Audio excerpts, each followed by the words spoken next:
guys, this is Mateus Canteri. I'm a professional musician here in Nashville, Tennessee, where playing hot chicken picking licks is the only way to survive. And today we're going to talk about phrasing.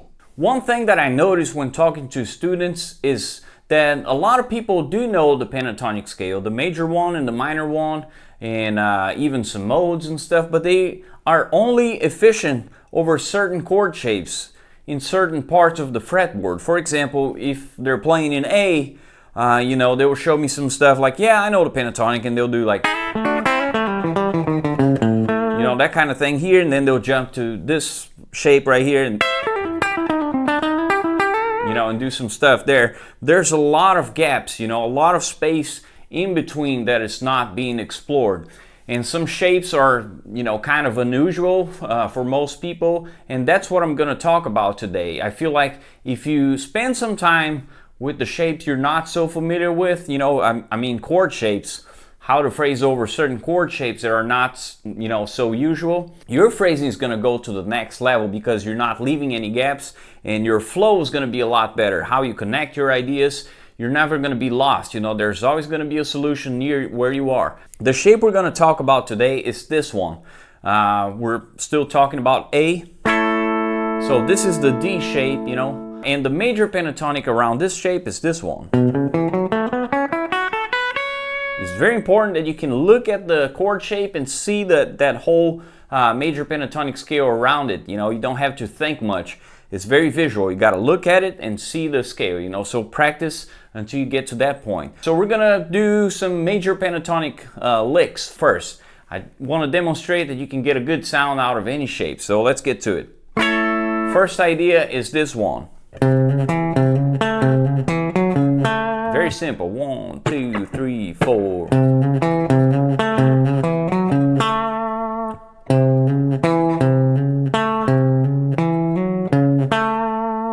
Right? Just using one passing tone here, approaching a note from the pentatonic scale. Let's do another one, starting down here.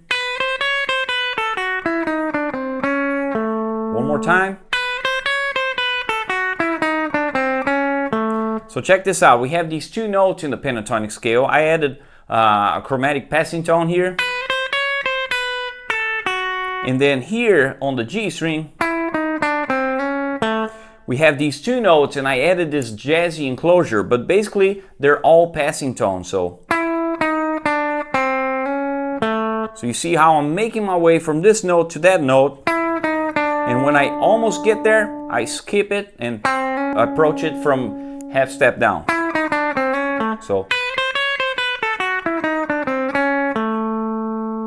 one more time. 1, 2, 3, 4.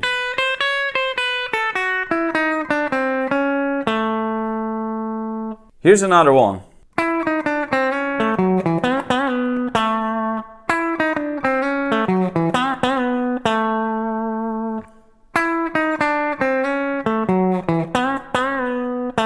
One more time, that same jazzy enclosure, and then wrapping it up with this country movement, of bending to the major third. And then resolving on the root. So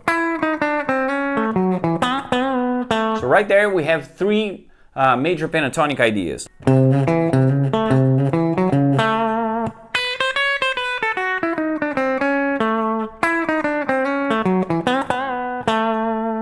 So we talked about the major pentatonic scale, but we can also use the minor pentatonic scale to get that bluesy sound. So over this shape, we have this minor pentatonic.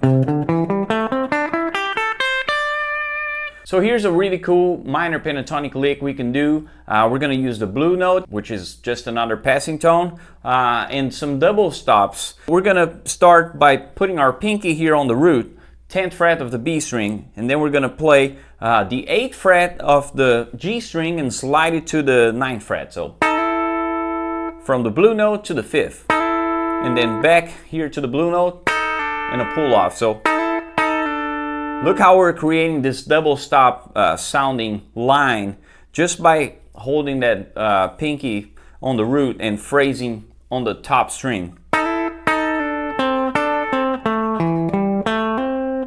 That's the whole lick. 1, 2, 3, 4.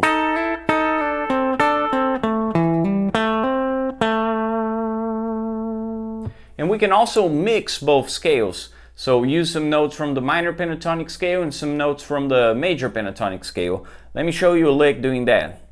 1, 2, 3, 4.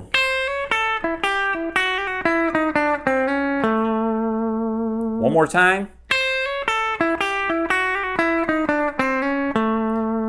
So we're starting on the minor third from the minor pentatonic scale to the major third from the major pentatonic scale. This part is all minor. The flat 7 here.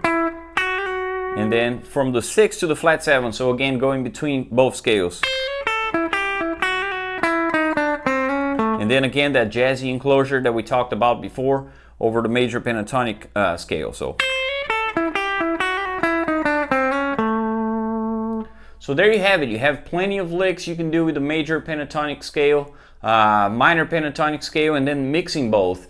If you explore that concept over every single chord shape, all over the fretboard, you're never gonna get stuck. I hope you guys enjoyed this lesson, and if you want to learn more, make sure you check out my instructional videos. All the links are in the description. You can learn more about phrasing, hybrid picking, double stops, banjo rolls, all that good stuff.